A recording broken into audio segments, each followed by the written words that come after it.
अधमरा जीवन है, वो बहुतायत का जीवन परमेश्वर आपको करके देगा, ये उसका वादा है। मेरे प्रिय भाई बहनों, इसके लिए आज आप डरिए मत, क्योंकि आपका परमेश्वर आपको चुना है, आपको अधमरा जीवन से उठा लिया है, आपके घाव में उसने पट्टी बांधा है, उसके लहू से उसने आपके घाव को क्या किया, उसने पोंछा है, उसने आत्मा से, तेल से, बाइबल के अंदर लिखा है, आपका अभिषेक कर दिया है, और आपको क्या किया, वहां से उठाकर अपने सवारी पर ले आकर आपको कलीसिया के अंदर क्या कर दिया, उसने जोड़ दिया है।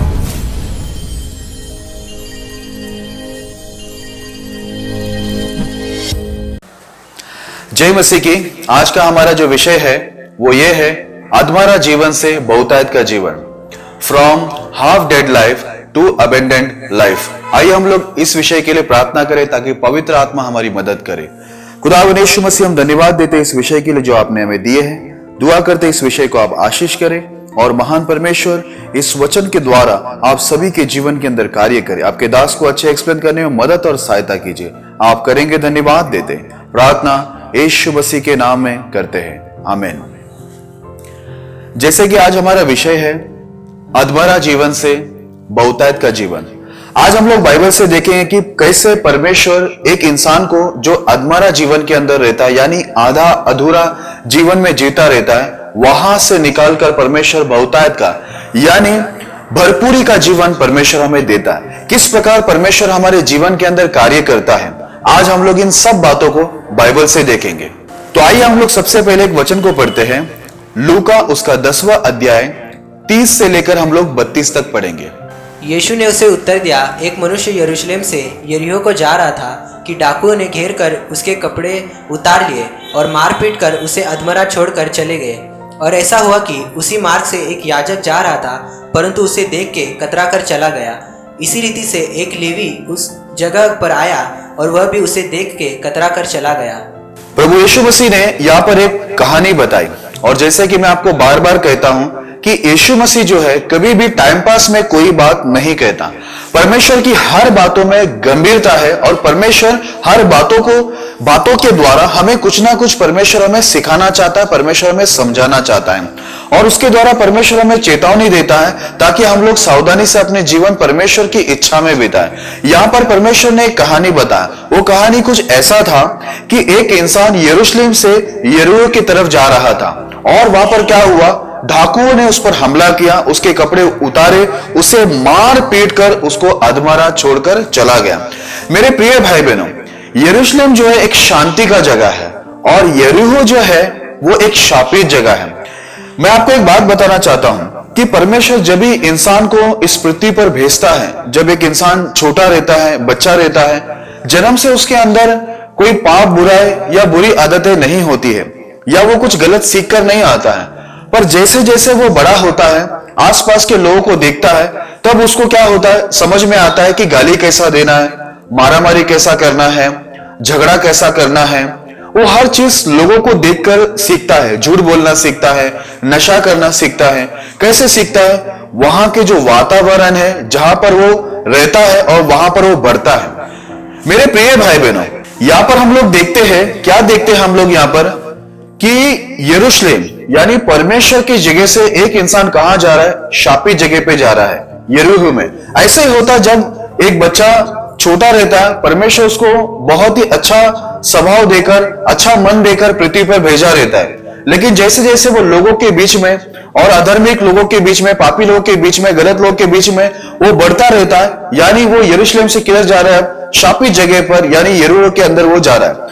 तो जैसे जैसे वो बढ़ता है, वैसे वैसे क्या होता है, वो सारी बुरी आदतों को वो सीखने लगता है और पाप और अधर्मिकता में चला जाता है। लिखा ऐसा है, जब वो यरूशलेम से यरीहो को जा रहा था, वहां पर डाकू ने हमला किया और उसको क्या किया, कपड़े उतारे, मारा पीटा और उसको अधमरा छोड़ के चला गया। वहां पर एक व्यक्ति आया, सबसे पहला याजक आया, उसे देखा और कतरा के चला गया। उसके बाद बाइबल में लिखा कि लेवी आया, और उसने भी उस व्यक्ति को देखा और कतरा के चला गया, उसको भी दया नहीं आया। ये दोनों व्यक्ति को दया नहीं आया। मैं आपको बताना चाहता हूं, याजक और लेवी, इन दोनों को व्यवस्था जो है, परमेश्वर का नियम बहुत अच्छे से पता होता है। कई बार मैं आपको बताना चाहता हूं, कई बार हमारे जीवन में भी ऐसी स्थिति आती है, हम लोग भी जब यरूशलेम से यरीहो की तरफ जाते यानी गलत मार्ग में जाते रहते, उस समय क्या होता है, शैतान हमारा बहुत ही बुरा हालत कर देता है, हम पर हमला करता है, हमें बहुत सारे घाव देता है। कई बार वो ऊपरी घाव नहीं पर अंदरूनी घाव देता है, यानी हमारे हृदय के अंदर घाव देता है। कई बार वो हमें कोई बीमारी देता है, अलग अलग तकलीफों को देकर वो क्या करता है, हमारे जीवन को अधमरा कर देता है। कितने लोग इस पृथ्वी में हैं जिनका जीवन वो लोग जी रहे तो है, लेकिन कैसे, अधमरा जीवन। अधमरा का मतलब है कि जैसे कि एक इंसान को लकवा हो जाए या पोलियो हो जाए या वो हाथ पैर से या अपने आंखों से अपाहिज हो, उनको बोला जाता है अधमरा जीवन। शैतान हमें भी ऐसी स्थिति में डाल देता है कि हम लोग भी कैसे जीते हैं, अधमरा जीवन जीते, यानी हमारे जीवन में कोई खुशी नहीं रहता है, हम लोग हमेशा दुखी रहते हैं, अपसेट रहते हैं, और कई बार जो हम चाहते वो नहीं होता, शैतान हमें होने नहीं देता। कई बार कई लोगों का शैतान क्या करता है, पढ़ाई में अड़चन डाल देता है और उन्हें पढ़ाई करने नहीं देता, उनकी पढ़ाई में रुकावट करता है, पढ़ाई के लिए उनको पैसे नहीं मिलते हैं या कुछ और कारण से वो अपनी पढ़ाई को छोड़ देते हैं। कई लोग उनके काम में उनको उन्नति नहीं होता, कई लोगों को उनके बिजनेस में उन्नति नहीं होता, और कई लोग को अलग अलग स्थिति के अंदर शैतान डालकर क्या करता है, अधमरा कर देता है। कई लोग देखिए मानने के लिए तो कहने के लिए पति पत्नी होते हैं, पर उन दोनों के बीच में अच्छे संबंध नहीं होते, क्योंकि शैतान उनके मध्य में बहुत सारा झगड़ा को, उनके बीच में बहुत सारे शक को उत्पन्न करके उनका जीवन को क्या कर देता है, अधमरा कर देता है। कई घर पे ऐसा देखने मिलता है कि जो माता पिता होते हैं उनके बच्चों के साथ उनका नहीं जमता, उनके बीच में भी शैतान बहुत सारी समस्या को करके अधमरा जीवन कर देता है। कई भाई बहनों के बीच में भी क्या कर देता है, वो कुछ ना कुछ उत्पन्न करके प्रॉब्लम्स को खड़े करके अधमरा जीवन, यानी वो लोग खुशी से नहीं जी पाते, जीते तो है पर उनके जीवन में खुशी नहीं होती है, समाधान नहीं होता है, शांति नहीं होता है। ऐसा जीवन वो जीते जिसमें क्या है, एक आधा अधूरा जीवन, यानी बस जी रहे हैं, चल रहे हैं, फिर रहे हैं, खा रहे, पर खुशी नहीं, आनंद नहीं, उनके जीवन में परमेश्वर का समाधान नहीं। मेरे प्रिय भाई बहनों, जो डाकू ने हमला किया वो कोई और नहीं है पर शैतान है। कई बार आपका भी जीवन ऐसा होगा, आप गरीबी में होंगे, कर्जे में होंगे, या आप असफल जीवन जी रहे होंगे, आपके घर में बहुत सारा झगड़ा लफड़ा होगा, आपकी पढ़ाई छूट गई होगी, आप आपके नौकरी में बिजनेस में उन्नति नहीं पा रहे होंगे, आप आगे नहीं बढ़ पा रहे होंगे। ऐसे जीवन में जब आप जीते हैं उस समय कई लोग आपको देखेंगे। यहाँ पर याजक और लेवी के बारे में लिखा, दोनों परमेश्वर के ही लोग हैं। कई बार आपको भी, जो परमेश्वर के वचन को अच्छे जानने वाले लोग भी आपको देखकर तरस नहीं खाते हैं और आपको मदद नहीं करते हैं, आपको शांति नहीं देते हैं, शांति की बातें आपसे नहीं करते, आपसे प्रेम नहीं करते, आपके साथ समय नहीं गुजारते, आपको देखकर उन लोग को तरस नहीं आता और उन लोग कतरा के चले जाते। उस समय आपको और ज्यादा दुख होता है जब परमेश्वर के लोग आपको छोड़ देते हैं और परमेश्वर के लोग आपको नजरअंदाज करते। ऐसे समय में ज्यादा दुख आपके जीवन के अंदर भर जाता है। उस समय आप और अधमरा हो जाते हैं, आपको ऐसा लगता है कि अभी जी के फायदा क्या, फिर भी आप जीते हैं, ऐसे ही जीते हैं, लेकिन आप खुश नहीं रहते, आनंदित नहीं रहते, आपके जीवन में असफलता रहता है और आप हमेशा हर दिन दुख के साथ जीते रहते, दुख के साथ सोते, दुख के साथ उठते, दुख के साथ खाते, आप जो भी करते आपके जीवन में दुख रहता है, क्योंकि ये जीवन अधमरा है। क्योंकि शैतान ने क्या किया है, हमें घायल किया है, हमारे मनों के अंदर चोट दिया है, हमारे दिलो दिमाग में उसने क्या किया, चोट पहुंचाकर हमारे पर हमला करके हमें ऐसे स्थिति के अंदर डाल दिया है कि हम पूरी तरह से अधमरा हो गए और हमें देखने के बाद बहुत सारे लोग हमें मदद भी नहीं करते। मेरे प्रिय भाई बहन, हो सकता है ऐसा ही आपके जीवन में भी बहुत बार हुआ होगा, जब आपका जीवन ऐसे ही अधमरा है, आधा अधूरा जीवन आप जी रहे दुख में, तब बहुत लोग आपको देखकर कतरा के चले जाते, आप पर तरस खाते नहीं है। लेकिन आप ऐसे समय पे डरिए मत, क्योंकि परमेश्वर मददगार है। देखिए हम लोग आगे का हिस्सा को पढ़ते हैं कि आगे वचन के अंदर क्या लिखा हुआ है। तो आइए हम लोग इसी लूका के 10वां अध्याय, अभी हम लोग 33 से लेकर हम लोग 35 तक पढ़ेंगे। परंतु एक सामरी यात्री वहां आ निकला और उसे देखकर तरस खाया। उसने उसके पास आकर उसके घावों पर तेल और दाखरस डालकर पट्टियां बांधी और अपनी सवारी पर चढ़ाकर सराया में ले गया और उसकी सेवा टहल की। दूसरे दिन उसने 2 दिनार निकालकर सराया के मालिक को दिए और कहा, इसकी सेवा टहल करना और जो कुछ तेरा और लगेगा वह मैं लौटने पर तुझे भर दूंगा। मेरे प्रिय भाई बहनों, यहाँ पर हम लोग देखते हैं याजक ने तरस नहीं खाया, लेवी ने भी तरस नहीं खाया, पर तीसरा सामरी व्यक्ति आया जो उस पर तरस खाया, उसको दया आ गया उसको देखकर, और उसने क्या किया, उसके घाव को उसने पोंछा। वहां पर लिखा है कि तेल और दाखरस से क्या किया, उसके घाव को जो है उसने साफ किया करके और उसको पट्टी बांधा। उसके बाद उसने अपनी सवारी पर उसको बिठाया और सराय पर उसको लेके गया, उसकी सेवा टल की करके बाइबल के अंदर लिखा हुआ है। मेरे प्रिय भाई बहनों, मैं आपको बताना चाहता हूं, वो तरस खाने वाला, वो दया करने वाला, वो तीसरा व्यक्ति कोई और नहीं पर वो यीशु मसीह है।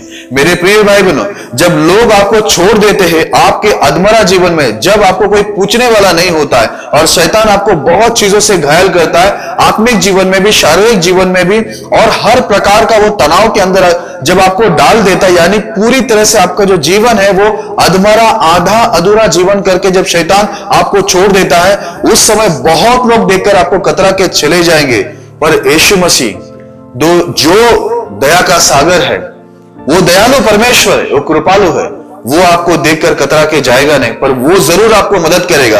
यहां पर हम लोग देखते हैं कि उसने वहां पर तरस खाया और क्या किया, दाखरस और तेल से क्या किया, उसके घाव को पोंछा। मेरे प्रिय भाई बहनों, आज वो दाखरस जो है, अगर आप काला अंगूर का रस निकालते हैं तो वो खून के समान है।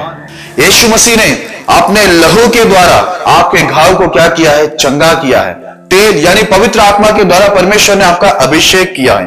और याद रखना, यीशु मसीह वहां पर आपको आधा अधूरा नहीं छोड़ा, आपको पट्टी बांधा, आपका घाव साफ किया, अपने सवारी पर बैठाकर उसने किधर लेके गया, सराय में लेके गया। सराय कौन सा जगह है? सराय यानी परमेश्वर की मंडली, परमेश्वर की जो सभा लगती, परमेश्वर की कलीसिया, उसमें क्या किया, उसको लेके गया और क्या किया, उसकी सेवा टल की। उसके बाद जो सराय का मालिक था उसको क्या किया, उस सामरी यात्री ने, उस दयालु व्यक्ति ने क्या किया, 2 दिनार निकालकर उस सराय के मालिक को दिया। बोला क्या करना, इसकी सेवा टहल करना, और भी जो कुछ तेरा लगे मैं तुझे क्या करूंगा, आकर तुझे सब कुछ मैं लौटा दूंगा। मेरे प्रिय भाई बहनों, 2 दिनार दिया। वो 2 दिनार का मतलब कुछ और नहीं, वो 2 दिनार का मतलब है जूना करार और नया करार, जो हमारा बाइबल है, जो पवित्र शास्त्र है, जिसमें 2 भाग है, एक है जूना करार, दूसरा है नया करार। तो वहां पर लिखा है कि वो जो दयालु व्यक्ति था, यानी यीशु मसीह जो था, उसने क्या किया, उसने उस सराय के मालिक को, वो सराय का मालिक कोई और नहीं, वो परमेश्वर के जो सेवक है, जो परमेश्वर के दास है, जिन्हें हम पास्टर बोलते हैं, उनको क्या किया, परमेश्वर ने ये जूना करार और नया करार दिया, यानी 2 दिनार दिया और बोला इसी के द्वारा क्या करना, उसका सेवा टहल करना, तेरा जो कुछ और लगे मैं तुझे आकर दूंगा। इसलिए आज बहुत सारे जो सेवक है, जो परमेश्वर के चुने व्यक्ति लोग हैं, वो लोग क्या करते हैं, परमेश्वर जिन लोगों को कलीसिया में जुड़ाता है, जो लोग अधमरा है, ऐसे स्थिति में परमेश्वर ही उनको क्या करता है, अलग अलग स्थानों से, जहां पर किसी की दृष्टि उन पर नहीं जाती है और जो लोग उनको देखकर भी तरस नहीं खाते, ऐसे जगह पर यीशु मसीह की दृष्टि जाती है। वहां पर यीशु मसीह उनको तरस खाकर ऐसे जो अधमरा जीवन में पड़े, उनको परमेश्वर क्या करता है, कलीसिया के अंदर तक पहुंचा देता है और पास्टर के हाथ में सौंप देता है और पास्टर को बोलता है वचन के द्वारा, जूना करार और नया करार के द्वारा उनको क्या करना, उनका पालन पोषण करना, उनको चलाना करके वहां पर लिखा हुआ है। तो मेरे प्रिय भाई बहनों, आज यीशु मसीह क्या करता है, बहुत सारे लोगों को, इसलिए क्या लिखा है वहां पर कि तुमने मुझे नहीं चुना पर मैंने तुम्हें चुना है। इसलिए मेरे प्रिय भाई बहन, आज देखो यहां पर हम लोग देखते हैं ये कहानी को कि यहां पर एक व्यक्ति यरूशलेम से यरीहो जा रहा था और डाकुओं ने उस पर हमला करके उसको मारा पीटा, कपड़े उतार दिए और अधमरा छोड़ा।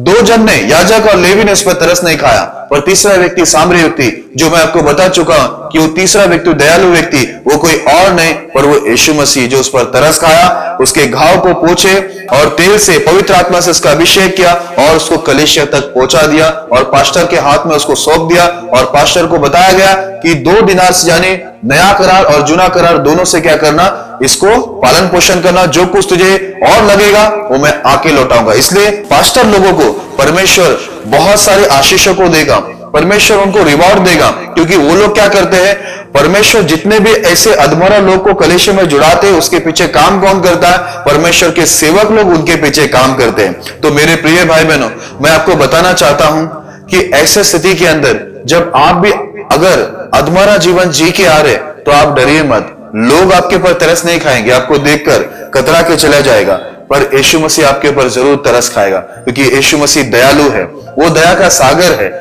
उसका प्रेम जो है वो बहुत ही महान है। वो कभी भी किसी को देखकर वो कतरा के चला नहीं जाता, वो किसी को छोड़ता नहीं। बाइबल में लिखा है एक समय मां भी अपने बच्चों को भूल सकती है, पर बाइबल के अंदर लिखा है परमेश्वर कभी भी हमें नहीं भूलेगा। आइए हम लोग एक वचन को पढ़ते हैं, फिर हम लोग आगे बढ़ेंगे। यूहन्ना उसका 10वां अध्याय 10वां वचन को हम पढ़ेंगे।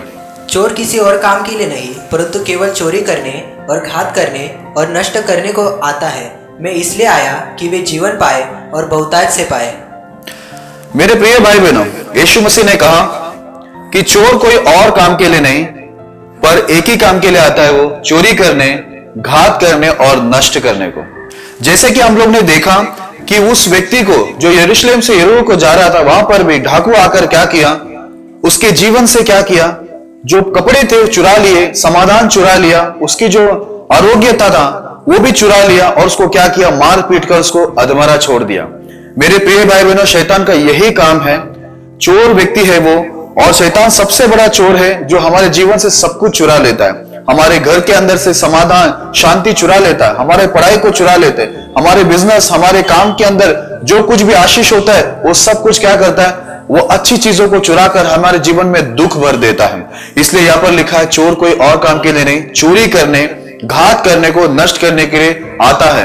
पर यीशु मसीह कहता है मैं इसलिए आया कि लोग मेरे द्वारा जीवन पाए और बहुतायत का जीवन पाए। बहुतायत का जीवन का मतलब है भरपूरी का जीवन। मेरे प्रिय भाई बहनों, प्रभु यीशु मसीह आज आपको ऐसा जीवन देना चाहता है जिसमें आपके पास भरपूरी हो, कोई चीजों की कमी घटी ना हो सकता है आपके जीवन में भी शैतान ने हमला करके आपको बहुत सारे नुकसान किया हो आज तक, और आपको आत्मारा जीवन करके छोड़ दिया हो, और बहुत लोगों ने आपको देखकर भी आपकी मदद सहायता नहीं की, आपके पर दया नहीं किया। पर आपको डरने की जरूरत नहीं है। आपका जो यीशु मसीह है, आपका जो परमेश्वर जो दयालु है, वो आपको दुनिया के हर कोने से क्या करेगा, वो वहां से आपको निकाल कर ले आएगा। जैसे इस व्यक्ति के ऊपर उसने तरस खाया और उसे क्या किया, घाव को उसके पोछे, पट्टी बांधे और उसको कहां पर लेके आया, सराय में यानी कलेशे में लेके। आज आप और मैं भी इस बातों को सोचे कि हम लोग भी कहां कहां तो पड़े हुए थे, और परमेश्वर ने हमें वहां से क्या किया, प्रभु ने हमें उठाकर लेके आया।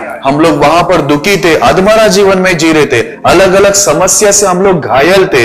ऐसे समय पर बहुत लोगों ने हमको देखा, हमारे सगे संबंधी ने हमको देखा, दोस्तों ने देखा, बहुत लोगों ने हमको देखा, पर हम पर तरस नहीं खाया। पर यीशु मसीह आया, हम पर दया भी किया, हमारे घाव पर पट्टी भी बांधा, घाव को पोंछा भी, और क्या किया, वहां से हमें कलीसिया के अंदर क्या किया, उसने जुड़ा दिया। और वहां पर जो परमेश्वर के चुने हुए दास है, उसको क्या किया, 2 दीनार दिया, यानी परमेश्वर का वचन दिया, बोला इससे क्या करना, उसकी सेवा टल करना। आज देखो पास्टर लोग क्या करते हैं, वचन बताते हैं। इसके लिए मेरे प्रिय भाई बहनों, याद रखना, कभी भी वचन जो है हम लोग जरूर है कि उसको सुने, मनन करें, उस पर ध्यान करके उस पर चले, क्योंकि यही जो वचन है प्रभु का, यही चीज हमें क्या करेगा, हमारे जीवन के अंदर सब कुछ लेके आएगा, समाधान, शांति, और जो कुछ हमने खोया है वो हर चीज हमें कौन देगा, कहां से परमेश्वर देगा, उनके वचनों के द्वारा परमेश्वर हमें देगा। इसलिए वहां पर लिखा 2 दिनार, यानी प्रभु का वचन, जुना करार, नया करार निकाल कर सराय के मालिक को दिया, बोला इससे क्या करना, इसकी सेवा टल करना, इसको वचन बताते रहना। तो ये वचन में क्या होगा, बढ़ेगा, तो इसके ऊपर क्या होगा, परमेश्वर की बहुत सारी आशीषें आ जाएंगे। इसलिए मेरे प्रिय भाई बहनों, जैसे हम लोग ने यहां पर देखा कि प्रभु यीशु मसीह इसलिए आए कि हमें जीवन दे और बहुतायत का जीवन दे। पहले हमारा कुछ हालत ऐसा था कि हम लोग एक साधारण पत्थर के समान थे। मैंने इस पृथ्वी पर रहते हुए बहुत बार ऐसे बहुत सारे पत्थरों को रास्ते पर देखा है जिसका कोई उपयोग ही नहीं। कोई उठाकर उसको कहीं यहां पर रखता है तो कोई उठाकर वहां पर फेंक देता है। अलग अलग उसके साथ हरकतें होती रहती है पत्थर के साथ। कुछ हमारा भी जीवन ऐसा ही था। हम यहां से वहां, वहां से यहां, हमारा कोई नाम नहीं, कोई पहचान नहीं, कोई कीमत नहीं, हम लोग कोई उपयोगी वस्तु थे ही नहीं। ऐसे स्थिति पर हम लोग भी पड़े थे। मेरे प्रिय भाई बहनों, एक साधारण पत्थर के जैसा हमारा जीवन था।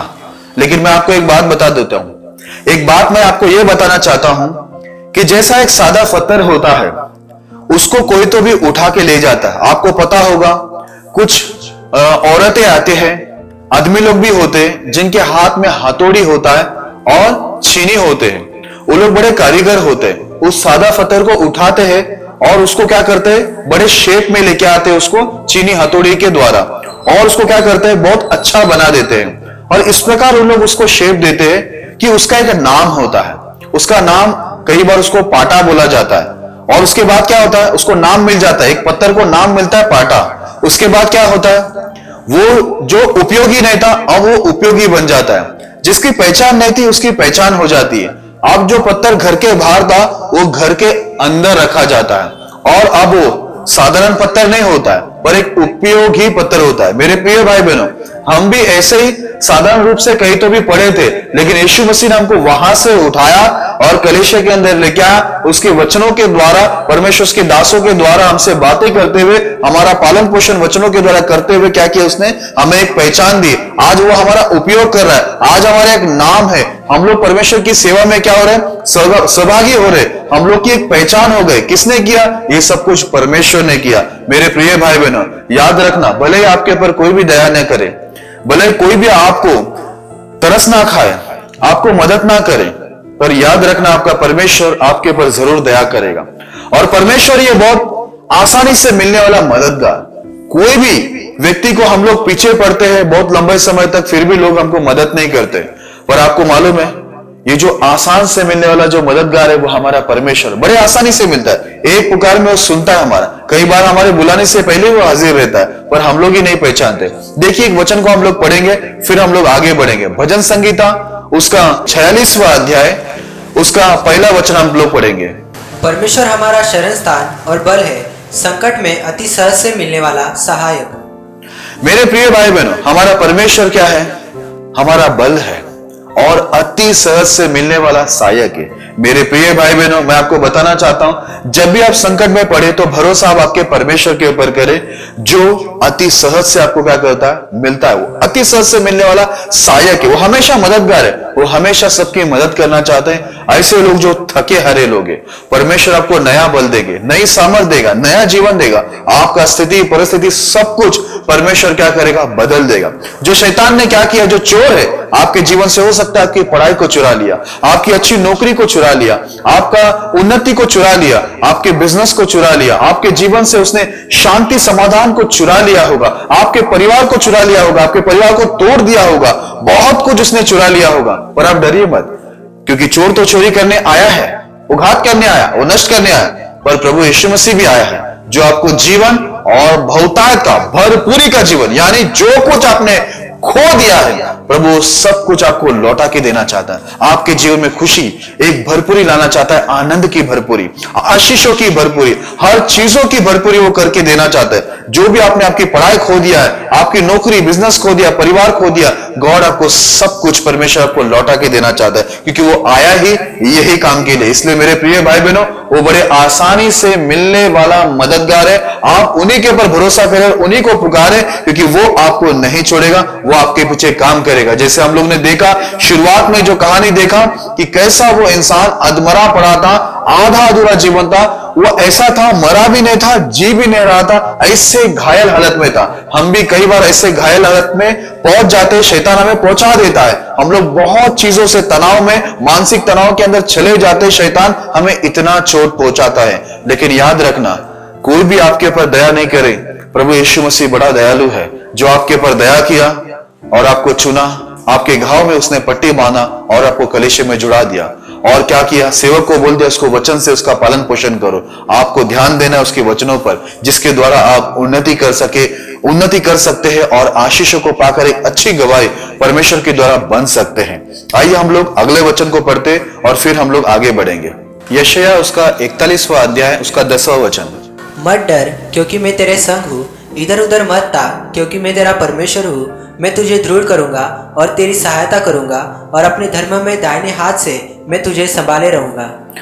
मेरे प्रिय भाई बहनों, परमेश्वर जब भी हमें मिलते हैं एक ही बात कहता है कि मत डर, क्योंकि इंसान बहुत डरा होता है अपने जीवन को लेकर, अपने फ्यूचर को लेकर कि हमारे साथ क्या होगा। हम लोग भी ऐसे थे, बहुत डरे हुए थे, हमारा होगा क्या करके। कई बार हमें ऐसा लगा कि हम ज्यादा समय नहीं रहेंगे, नहीं जिएंगे, या हमारी हालत बहुत ही बुरी स्थिति में चले जाएंगे, क्योंकि हम लोग को भी ऐसे बहुत सारे लोगों ने, सगे संबंधियों ने, अपनों ने, सब लोग ने ऐसी बुरी हालतों में छोड़ दिया था, जब शैतान ने हम पर हमला करके हमें अधमरा कर दिया था। मेरे प्रिय भाई बहनों, वहां पर ही यीशु मसीह ने कहा, मत डर, मैं तेरे संग हूं, इधर उधर मत ताक, क्योंकि मैं तेरा परमेश्वर हूं। मैं तुझे दृढ़ करूंगा और तेरी सहायता करूंगा और बाइबल के अंदर लिखा है धर्म या हाथों से मैं क्या करूंगा, तुझे संभाले रहूंगा। मेरे प्रिय भाई बहनों, परमेश्वर कहता है कि तुझे अभी मदद के लिए यहां वहां ताकने की जरूरत नहीं है, क्योंकि मैं तेरा क्या करूंगा, सहायता करूंगा, मैं तुझे दृढ़ करूंगा। परमेश्वर कहता है, परमेश्वर तुम्हें मजबूत करके खड़ा कर देगा। आज हम लोग हो सकते बहुत सारी चीजों के अंदर, बहुत सारी बातों के अंदर हम लोग कमजोर हो सकते हैं, पढ़ाई में हो या फिर कोई और स्थिति में हो, हम लोग कमजोर हो सकते हैं, लेकिन परमेश्वर ने वादा किया है कि वो हमें दृढ़ करेगा।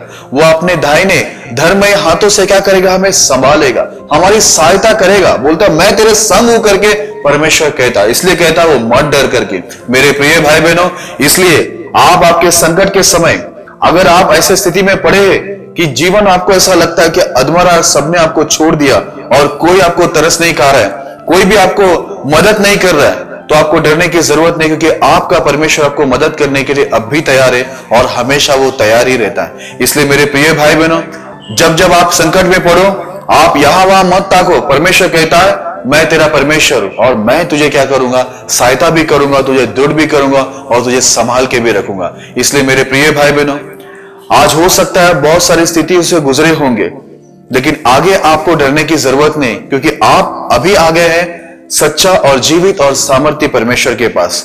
इससे पहले हो सकता है आप सच्चा परमेश्वर को जानते ना हो, या हो सकता है अभी आप परमेश्वर में आने के बाद भी ठीक रीति से आप आपके परमेश्वर को नहीं जानते। तो मैं आपको बताना चाहता हूं, हमारा जो परमेश्वर है हमेशा हमारा मददगार है, हमेशा हमारी सहायता करना चाहता है। इसलिए उसने कहा कि यहां वहां ताकने की जरूरत नहीं है, मैं तुम्हारा परमेश्वर हूं, मैं तुम्हें दृढ़ करूंगा और तुम्हारी सहायता करूंगा और तुम्हें संभाले रहूंगा। इसलिए मेरे प्रिय भाई बहनों, आगे को आपको डरने की जरूरत नहीं है। जो कुछ आपके जीवन के अंदर बीत चुका है वो बीत चुका है, पर आगे परमेश्वर आपको क्या करना चाहता है, आशीष करके, आपको बढ़ोतरी करके एक अच्छी गवाही बनाना चाहता है। आइए हम लोग एक और वचन पढ़ते, फिर हम लोग आगे बढ़ेंगे। यशायाह 43वां अध्याय 18 और 19 वचन को हम पढ़ेंगे। अब बीती हुई घटनाओं का स्मरण मत करो, न प्राचीन काल की बातों पर मन लगाओ। देखो मैं एक नई बात कहता हूँ, वह अभी प्रकट होगी, क्या तुम उससे अनजान रहोगे? मैं जंगल में एक मार्ग बनाऊंगा और निर्जल देश में नदियां बहाऊंगा। मेरे प्रिय भाई बहनों, परमेश्वर का वचन कहता है कि आप बीती हुई बात को स्मरण मत करो और ना ही प्राचीन काल की बातों पर मन लगाओ। जितने भी आपके जीवन में जो बीता हुआ घटना है, अब उसको आप याद करने की जरूरत नहीं। हो सकता है बहुत लोगों ने आपके ऊपर अत्याचार किया हो, आपको दुख दिया हो, आपके ऊपर दया नहीं किया हो, आपके ऊपर मदद नहीं किया हो, बहुत कुछ आपके साथ हादसा हुआ हो, आपको अभी वो स्मरण नहीं करना है। और शैतान ने भी आपके जीवन में बहुत सारे नुकसान किए होंगे, आपको उस बातों को भी याद करने की जरूरत नहीं। परमेश्वर कहता है मैं एक नई बात तुमसे कहता हूं और वो अभी प्रकट होने वाली है, बाद में नहीं पर अभी प्रकट होने वाली है। और बोलते क्या तुम इस बात से अनजान रहोगे? परमेश्वर कहता है मैं तुम्हारे लिए जंगल में क्या करूंगा, एक मार्ग बनाऊंगा और निर्जल देश में क्या करूंगा, नदियां बहाऊंगा करके बाइबल के अंदर परमेश्वर कहता है। मेरे प्रिय भाई बहनों, बताना मैं ये चाहता हूं कि परमेश्वर आपके लिए सब कुछ नया करने वाला है। हो सकता है आपने आपका पढ़ाई खो दिया, नौकरी खो दी, बिजनेस खो दिया, आपका फैमिली खो दिया, हो सकता है आपने आपकी सेवकाई, अगर कोई सेवक सेविका है, अपनी सेवकाई को खो दिया है, बहुत कुछ आप अपनी लाइफ के अंदर खो दिया है। तो आप डरने की जरूरत नहीं, क्योंकि हमारा जो परमेश्वर है वो मददगार परमेश्वर है और वो आपकी सहायता करके आपको वो भी देगा जो अभी तक आपको नहीं मिला है और वो भी देगा जो आपने खो दिया है। सब कुछ वो देने के लिए परमेश्वर हमारा बहुत ही अच्छा मददगार सहायक है। इसलिए मेरे प्रिय भाई बहनों, उन्होंने क्या बोला, मैं जंगल में मार्ग निकालूंगा। क्यों जंगल में मार्ग निकालूंगा? क्योंकि आज हमारा जीवन कई बार ऐसा हो जाता है कि हम लोग को कोई दिशा के अंदर हमको रास्ता नहीं मिलता। कई बार हम लोग ऐसी स्थिति में शैतान हमको लाकर हमको खड़ा कर देता है कि हमको चारों तरफ कोई रास्ता नहीं दिखाई देता है। उस समय हम लोग ये सोचते हैं कि हम लोग क्या करें, किस दिशा पे जाए। कई बार हमारा दिमाग काम नहीं करता, हम लोग बहुत सोचते हैं पर हमें समझ में नहीं आता। पर मैं आपको बता दूं, जैसे उन्होंने कहा कि इधर उधर मत ताक, मैं तेरा परमेश्वर हूं करके, मैं तुझे दृढ़ करूंगा, तेरी सहायता करूंगा, तुझे संभालूंगा। इसलिए यहां पर लिखा मैं जंगल में क्या करूंगा, रास्ता निकालूंगा। मेरे प्रिय भाई बहनों, परमेश्वर काम नहीं करते हैं, परमेश्वर अद्भुत काम करते हैं इंसान के जीवन में। इसलिए याद रखना, अगर परमेश्वर ने आपको चुनकर आपको कलेशे में जुड़ा दिया है तो आपको वो भूलेगा नहीं, पर परमेश्वर आपको निश्चय दृढ़ करेगा। जहां पर आपको आज रास्ता नहीं दिख रहा है, परमेश्वर वहीं से आपके लिए क्या करेगा, रास्ता निकालेगा। जैसे इजराइल उस लाल समुद्र के सामने आ गए थे और पीछे जो है फैरो और उसकी सेना थी, वो दोनों के बीच में इजराइल आ गए थे, डर गए थे। लेकिन वहां पर मूसा बोलता है, खड़े खड़े उस उद्धार को देखो जो परमेश्वर आज तुम्हारे लिए करेगा। जिस शत्रु को तुम पीछे देखते हो, बाद में ढूंढने पर भी तुम उसको नहीं पाओगे। परमेश्वर ने क्या किया, वहां पर लिखा कि एक अद्भुत काम जो कि एक इंसान सोच भी नहीं सकता, सपने में भी नहीं देख सकता, ऐसा काम परमेश्वर किया जो इजराइल ने कभी कल्पना भी नहीं किया था कि ऐसा कुछ होने वाला है। उनको लगा परमेश्वर कोई और रास्ते से लेके जाएगा या फेरो उसकी सेना को वहां से हटाएगा, कुछ और ही सोच रहे थे। लेकिन यहां पर तो हम देखते हैं कि परमेश्वर ने क्या किया, समुद्र के बीचों बीच सूखा रास्ता निकाल दिया। परमेश्वर ने पूरे इजराइल जो लाखों के तादाद में थे, वहां पर इजरायली लोग उस समुद्र के बीचों बीच से गुजर गए और दोनों पानी जो भाग था समुद्र का, वो दोनों ऐसे के ऐसे खड़े रहे। इनमें से इजरायली में से कोई भी नहीं डूबा, लेकिन शत्रु लोग जो फेरो की सेना थी, जो मिस्र लोग थे, जब उसके पीछे पीछे समुद्र में उतर गए तो बाइबल के अंदर लिखा है वो पानी क्या हो गया, उन सभी को डुबाकर मिस्री लोगों को मार डाला। वो सारी सेना को जो इजराइल के पीछे थे। मेरे प्रिय भाई बहनों, मैं आपको बताना चाहता हूं, जो परमेश्वर ने समुद्र के अंदर इजराइल के लिए रास्ता निकाला, वो परमेश्वर आपके लिए भी क्या करेगा। आज एक कठिनाई के समय में जब आपको चारों तरफ ऐसा लगता है कि मेरे लिए अब कोई रास्ता नहीं बचा है, वही जगह पे परमेश्वर क्या करेगा, रास्ता निकालेगा।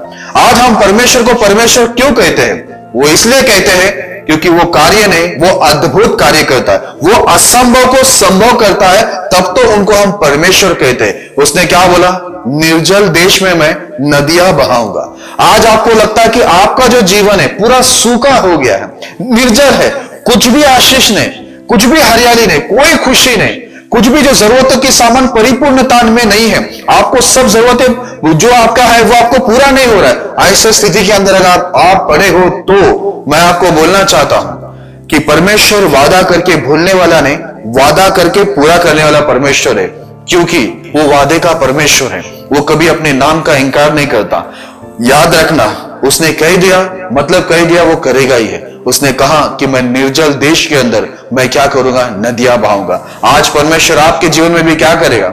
जो सूखा जमीन जैसा आपकी हालत है, सूखा देश जैसा आपकी हालत है, तो परमेश्वर वादा करता है कि वो आपके जीवन के अंदर क्या करेगा, एक बड़ी हरियाली लेके आएगा। वो क्या करेगा, वो निर्जल देश में बोलता है वो नदियां को बहा देगा, यानी आपके जीवन के अंदर वो क्या करेगा, बहुत सारी आशीषों को जुड़ाएगा। वो आपके जीवन की जो स्थिति है उसको बदल देगा। आज आप जो दुख में, संकट में, निराशा में, प्रभु ये सब कुछ आनंद में बदल देगा। और जो आपकी कमी घटी वो भरपूरी में वो बदल देगा। जो आपका अधमरा जीवन है वो बहुतायत का जीवन परमेश्वर आपको करके देगा, ये उसका वादा है। मेरे प्रिय भाई बहनों, इसके लिए आज आप डरिए मत, क्योंकि आपका परमेश्वर आपको चुना है, आपको अधमरा जीवन से उठा लिया है, आपके घाव में उसने पट्टी बांधा है, उसके लहू से उसने आपके घाव को क्या किया, उसने पोंछा है, उसने आत्मा से, तेल से, बाइबल के अंदर लिखा है, आपका अभिषेक कर दिया है। और आपको क्या किया, वहां से उठाकर अपने सवारी पर ले आकर आपको कलीसिया के अंदर क्या कर दिया, उसने जोड़ दिया है। और वहां के जो सराय का मालिक यानी पास्टर को भी बोल दिया कि वचन से क्या करे, वापस लिखा है 2 दिनार। मैंने आपको बता दिया, वो जुना करार और नया करार परमेश्वर का नियम है, परमेश्वर की व्यवस्था, पवित्र शास्त्र है। पास्टर को बोला गया कि वचनों के द्वारा क्या करना, उसको संभालना, उसकी सेवा टल करना, जो कुछ तुझे और लगेगा वो मैं आके तुझे क्या करूंगा, लौटा के दूंगा। परमेश्वर उनके दासों को भी क्यों आशीष करते हैं, क्योंकि परमेश्वर के जो दास लोग होते हैं उनके पीछे काम करते हैं, जिनको परमेश्वर क्या करता है, कहीं ना कहीं से वो अधमरा जीवन से उठाकर उसको कलीसिया के अंदर जोड़ता है। उसके पीछे पास्टर क्या करते हैं, वचन के द्वारा उसको सुधारते हैं, सिखाते हैं, परमेश्वर के रास्ते में चलाते, प्रभु के विश्वास के अंदर उसको क्या करते हैं, बढ़ाते। इस प्रकार वो क्या होता है, जो अधमरा व्यक्ति क्या होता है, एक भरपूरी जीवन को यीशु मसीह के द्वारा, उसके वचन के द्वारा, उसके दास के द्वारा वो क्या करता है, प्राप्त करता है। तो मेरे प्रिय भाई बहनों, आप डरिए मत। आपको अभी जो बीती घटना है जो आपके जीवन में हो चुका है, आपने बहुत कुछ आपके जीवन में खो दिया होगा, आप डरिए मत। आप सोचते होंगे मेरा आगे क्या होगा, परमेश्वर वादा करता है कि निर्जल देश में मैं क्या करूंगा, नदियां को बहाने वाला हूं, और जंगल में मैं रास्ता निकालूंगा। आप जानते हैं कि वो मनुष्य नहीं, कि वो बोले और भूल जाए। वो परमेश्वर है, जो बोलता है वो करता है। इसलिए बोला कि पिछली बात को अभी याद करने की जरूरत आपको नहीं है। परमेश्वर, अगर आज तक आपकी कोई पहचान नहीं है, आपकी गवाही नहीं है, तो परमेश्वर आगे आपको एक पहचान बनाएगा। जैसे मैंने उस पत्थर की कहानी बताया था, वैसे ही बहुत लोग आपको नकार दिए होंगे, लेकिन परमेश्वर आपको उठाएगा। आपको क्या करेगा? जो उसका वचन हथौड़ा है, बाइबल में लिखा है, उससे क्या करेगा? आपको एक आकार देगा, आपकी पहचान देगा, आपकी एक कीमत होगी। जो घर के बाहर था वो घर के अंदर आ जाएगा। आप जो उपयोगी नहीं थे, आज से आप क्या होंगे? परमेश्वर के लिए उपयोगी बन जाए। क्योंकि जिस किसी को परमेश्वर चुनता है उसको वो उपयोगी बना देता है, उसको ऐसे ही नहीं छोड़ता। उसकी एक अच्छी गवाही होती है, उसकी अपनी एक पहचान होती है परमेश्वर में। तो मेरे प्रिय भाई बहनों, मैं विश्वास करता हूं कि आप आगे से कभी भी आप डरेंगे नहीं, क्योंकि परमेश्वर आपको क्या किया है? अधमरा जीवन से निकालकर किधर लेके आया है? अब आपको बहुतायत के जीवन में परमेश्वर ने आपको लेके आया है, आपका जीवन को बदल दिया है। और जब आपका जीवन परमेश्वर बदल दिया है, आपका काम है परमेश्वर की महिमा करे, स्तुति करे, उनकी गवाही दे और उनकी जय जयकार करे। परमेश्वर इस संदेश के द्वारा आपको आशीष करे। आइए मैं आप सभी के लिए प्रार्थना करता हूं, दुआ करता हूं। खुदावंद यीशु मसीह, मैं दुआ करता हूं सभी भाई बहनों के लिए और सभी दास दासियों के लिए जो इस वीडियो को सुन रहे, देख रहे। प्रभु, आप उन्हें आशीष करना इस वचन के द्वारा, और उन सबकी अधमरा जीवन, अगर आज वो अधमरा जीवन में जी रहे तो उनके जीवन को बदल के लौट उनको परमेश्वर बहुतायत का जीवन देना। आज से उन्हें कोई कमी घटी ना रहे, आपकी उत्तम आशीष उन्हें रहे, ऐसे विनती करते हैं। लॉर्ड, कोई बीमार है अपाहिज, उन्हें छू के यीशु के नाम में चंगाई देना। कोई शैतान जादूटोना से पीड़ित, उन्हें यीशु के नाम में मुक्ति करना। कोई बांझ बहन है प्रभु लॉर्ड, जिन्हें संतान नहीं है, उन्हें यीशु के नाम से उन्हें संतान उत्पन्न करने के लिए आशीष देना। प्रभु, जो अशांति में पड़े उन्हें शांति देना। सबके सारे दुख तकलीफों को परमेश्वर अब आनंद और खुशी में बदल देना। जैसे वचन में लिखा, जंगल में मार निकालूंगा, निर्जल देश में मैं नदियां को बहाऊंगा, वैसे प्रभु आपकी आशीषों को बहने दीजिए प्रभु। और परमेश्वर पिता, भरपूरी का जीवन दीजिए। आपके दास दासी और विश्वासी भाई बहनों कोई कमी घटी ना हो, और इस वचन के द्वारा बहुतायत से सभी को आशीष करे। आपने किया, धन्यवाद देते हैं। प्रार्थना यीशु के नाम में करते हैं, आमीन। परमेश्वर इस संदेश के द्वारा और हमारी प्रार्थना के द्वारा आपके जीवन के अंदर बहुतायत से आशीष करे।